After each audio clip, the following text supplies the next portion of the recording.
Do you guys know that there was this one philosopher in history who drank poison at his will?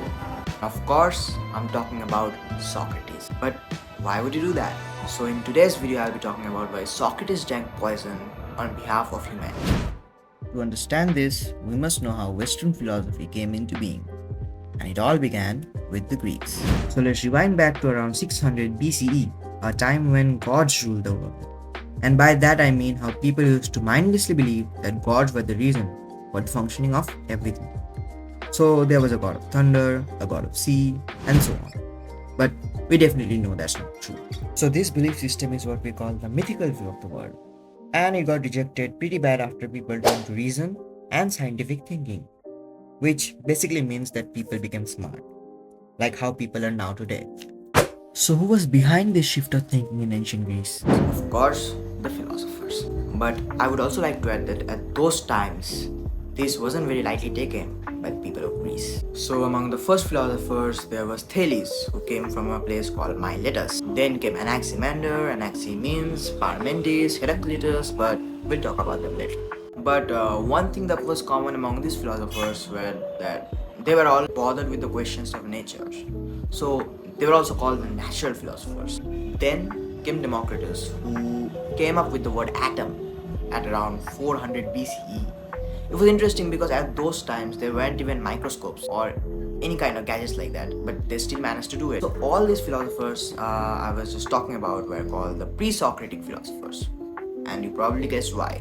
After the birth and death of Socrates, something huge happened, and it was all because of this single man that we learned to ask deep, meaningful questions. It all started when Athens was the center of Greece and the biggest city at those times, and it was the center of Greek culture, where people all around the world used to visit and learn. But people were still satisfied with the belief that gods were the reason for everything. But this caused the serious issues that people weren't really looking for anything else. Like, they weren't asking deep, meaningful questions which are more important than just carelessly saying that God was behind the reason of everything. Socrates, who was born around 470 BCE, was not really satisfied with this explanation. So instead, he used to ask random people around Greece the questions that they weren't really bothered about.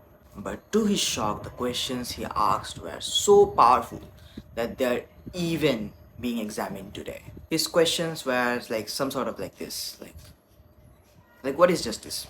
What is virtue? He used to ask this to random people in Athens, and they used to fumble.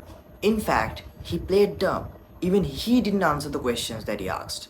Instead, he gave deep insight on why these questions should be asked and why it was necessary for humanity to ask these questions. The fact that he was not answering these questions weren't really a big deal. It was the point that asking these questions would bring development in the world.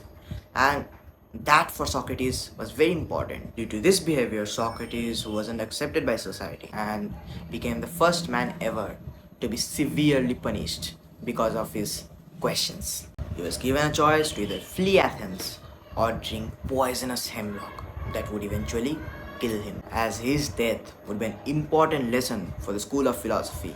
It would symbolize that his drive to knowledge and curiosity can't be silenced. So he drank the hemlock with no fear but with acceptance and talked about virtue and philosophy to his students. As the poison slowly took hold of him, he died bravely and showed how honestly he was devoted to his philosophy, even if it costed him everything. And after that, everything changed. The news went everywhere in Greece, and his fellow students continued this quest for knowledge. Among them, Plato was one of the philosophers who wrote everything about Socrates. He also made philosophical achievements of his own and shared them with the world. And thus, the birth of Western philosophy came into being. The entire world learned about their teachings and insights and everything that they had to offer. And you may not be aware of it, but it still affects us. And that's where I step in. I would like to inform you about all this in my next upcoming videos. So if you're interested, please subscribe to my channel. Until then, bye.